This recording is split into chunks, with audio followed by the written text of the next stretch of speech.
Good afternoon, everyone. Welcome back to Starkey Farmstead.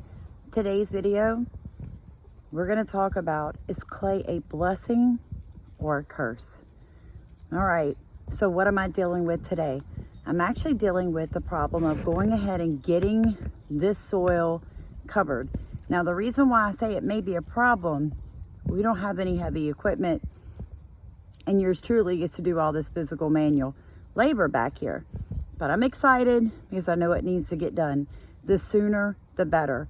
So in one of our most recent videos, you can see my husband blowing the leaves from across the yard to the no-till quarter-acre market garden.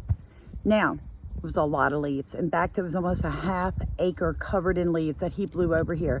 Let's walk over here and I'm gonna show you how much area that actually covered and why it's not gonna be enough. That half area that he blew with the backpack blower of leaves only covered, oh wow guys, this is a quarter-acre market garden all the way across. All right, look at that. Look at how much the leaves actually covered. It's just not going to be enough to get a heavy mulch onto this garden. Now the reason we're heavy mulching is we actually garden on hard-packed Louisiana red clay like this.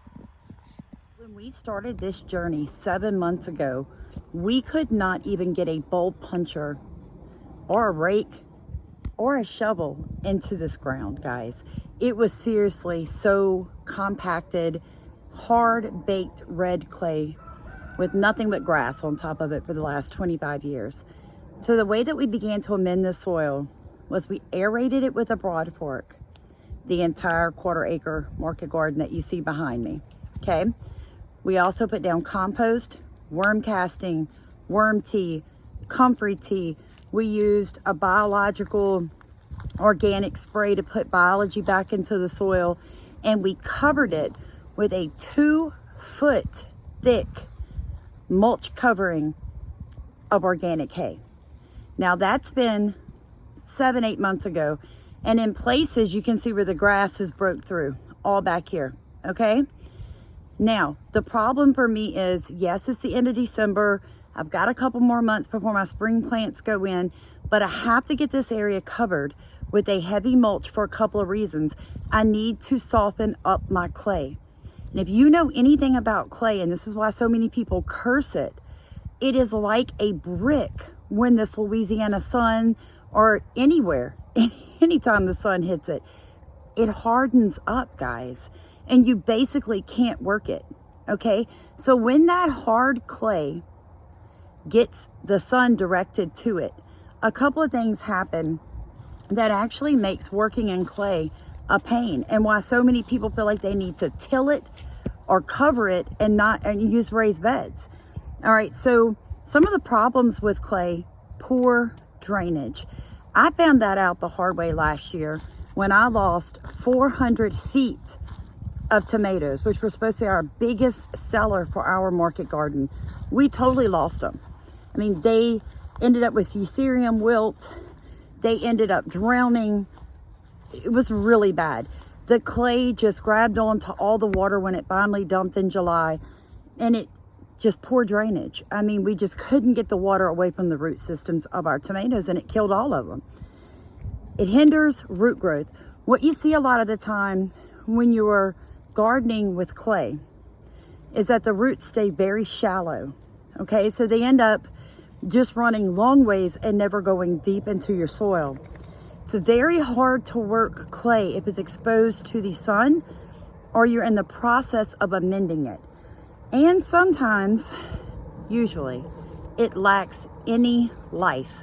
Like it doesn't have any beneficial microorganisms or bacteria or fungi in that soil, because it is very low in humus. So what we're gonna do today, we're gonna start taking all the hay that I have sitting up here. I'm gonna walk over here and show it to you. And we're gonna start covering back up this soil. And the reason is, red clay is one of the best soils in the world for you to garden in. And guys, there's just a few simple reasons for that. Okay, first off, once you amend clay soil, and you cover it so that the sun doesn't bake it like a brick. Clay soil is a stabilizer. Okay, it will hold your plants in place. And if you're in an environment like Louisiana or in an environment like me where you're on a slope and you're gardening, you don't want your plants to be falling over. Okay, so clay is really good at stabilizing plants. You don't need as much fertilizer. Clay soil often has calcium, potassium, and iron in its most natural form, which is great, which means your plants can uptake it with no problem. All right, it doesn't need as much water. I found that out this year. Go back and look at our videos from last summer when we were in the drought. We didn't need a lot of water. In fact, when the water came, when the rains came, they drowned part of my garden. Okay, so clay soil just doesn't need as much water because once that water gets in it, it closes around it and it just kind of keeps it there. So not only are you going to need less fertilizers, and it's higher than in nutrition than most soils, it's a stabilizing soil, okay? So all that's going to work to your benefit. So clay soil is a great soil to have. It's not a curse. It is a blessing. But you have to put in the work to make this blessing produce for you, all right? So one of the things that we're going to be doing here for the next couple of weeks at Storky Farmstead, every time the weather allows me out here, we're going to be slowly covering this soil with anything I can get my hands on. When you see the leaves, I thought it was going to be a lot more that you're covered with those leaves. I was a little shocked that that's the only area that it covered. So then I had to go to plan B. And I'm like, what's plan B? Do I even have plan B? Well, God provides when you work with what you have and you try. People see that you're trying and they give you a hand. So let me show you what we got the other day. Our church had a nativity scene and they used all this hay in that nativity scene. Well, it sat out in the weather. It is so heavy. Honestly, my husband was like, yeah, these are probably like 70, 80 pounds a piece, these bales. So what I'm going to be doing is cutting the strings on these bales and putting the hay over the garden. Okay, you can still see a little bit of the hay that was left from last year. And I'm going to start filling in where you see all that grass break through. Now, once we get these cow panels and stuff down that I used for my trellises last year, we'll get them down here real soon. I'll pick up all the watering hoses and the irrigation. I'm going to move that white tarp back there up here. But by that point, I would have put my compost, my worm castings, and my new hay down so that I can begin smothering all of this grass breakthrough from last year, smothering it out. Okay, it's really important. And look, the baby goat, she's starting to figure it out. We'll be using goats and chickens to graze it down some this year. So real excited about that here at Storky Farmstead too. So I'm just letting her out here with me today while I'm checking things out. I've got a lot of work to do, guys. And there's no better time than right now in the winter than to do it. I say this all the time. Now is the time. Today. Don't wait until March and April to be like, oh, I'm going to plant a garden. Now I need manure. Now I need worm castings. Now I need compost. Because then you end up buying products that really don't have any nutritional benefit or value to you. You end up spending way more money than you needed to spend. Work with what you already have in your hands. It's the end of December. Start January off by getting your leaves and some pine straw, maybe some cardboard boxes and newspapers on the ground in an area that you want to garden in the spring. Okay? Get those over there and then you wet them down. Spray it all down, get it good and wet so it doesn't blow away, and leave it there, and you keep adding to it. Start you a compost now. You can compost in the winter, guys. I compost year round in my chicken coop.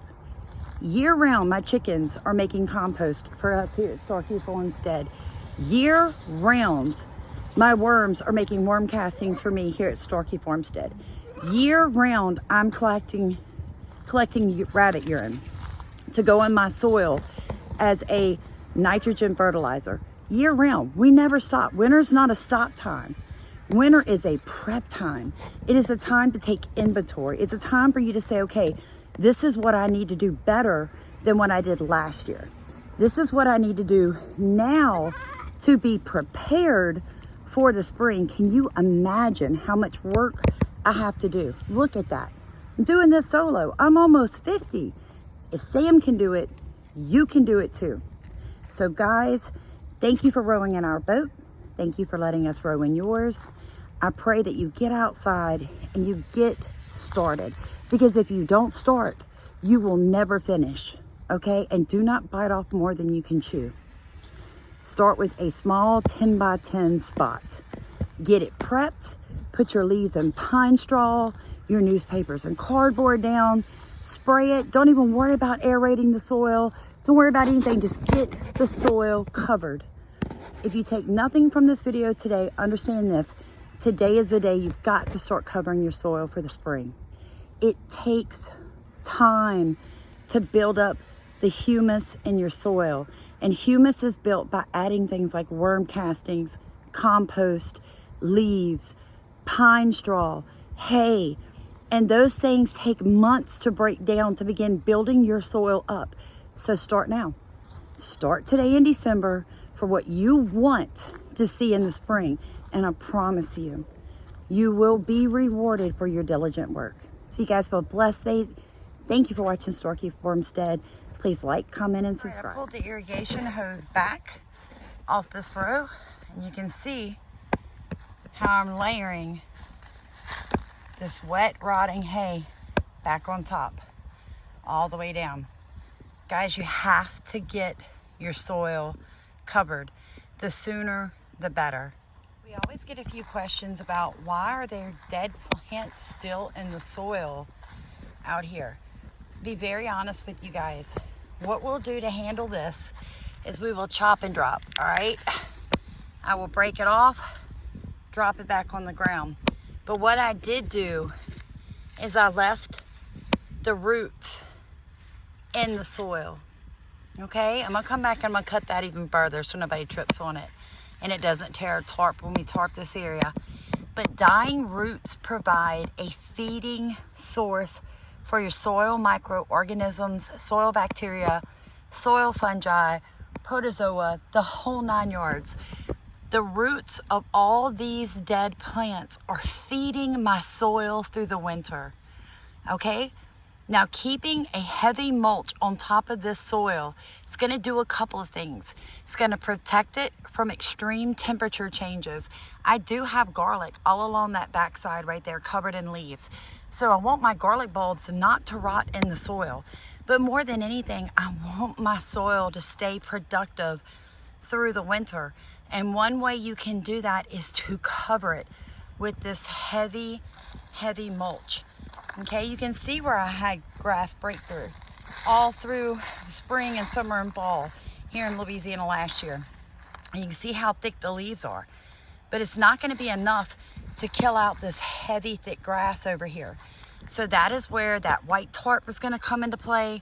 That is where all this hay is going to come into play, is to kill out all those patches of grass that you see growing. I need to kill that so it looks more like this area out here. All right, because I want to garden for weeds. And everybody knows that once you start gardening, it feels like the weeds overtake you.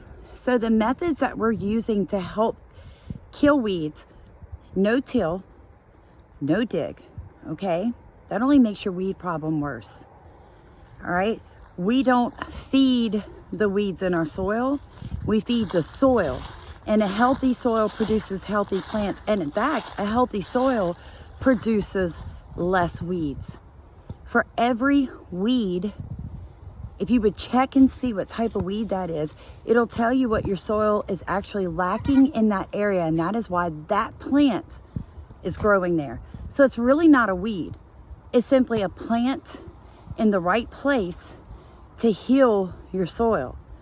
So if you would take the cues from nature, nature's telling you what you're actually lacking in your soil by the weeds that keep popping up in that area.